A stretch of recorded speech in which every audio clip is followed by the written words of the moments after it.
Untuk persiapan penanggulangan dan pencegahan bencana kebakaran hutan dan lahan di Musi Banyuasin, Polres Muba melakukan geladi persiapan di halaman Polres Muba. Polres Muba, sinergi! Untuk persiapan pemberangkatan personil untuk melakukan penanggulangan dan pencegahan bencana kebakaran hutan dan lahan di Musi Banyuasin, Polres Muba melakukan geladi kepada ratusan personil di halaman Polres Muba. Kecamatan Bayung Lincir sendiri saat ini menjadi fokus perhatian dalam upaya pencegahan bencana karhutla, karena sebagian besar wilayahnya adalah lahan gambut yang sangat rentan terbakar.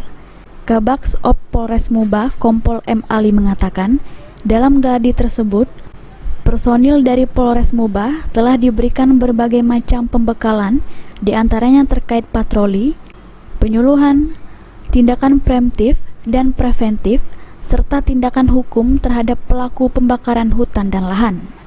Hari Senin ini diberangkatkan ke Moramuda, posko Moramuda dalam hal ini untuk pencegahan dan penanggulangan karhutla. Berapa banyak, Pak? Satu regu, posisi satu regu 11 orang dipimpin oleh AKP Ade Nurdin. Pagi tadi kami melakukan gladi dan teknikal untuk melatih personil pada saat di lapangan. Ruzi Iskandar, PAL TV.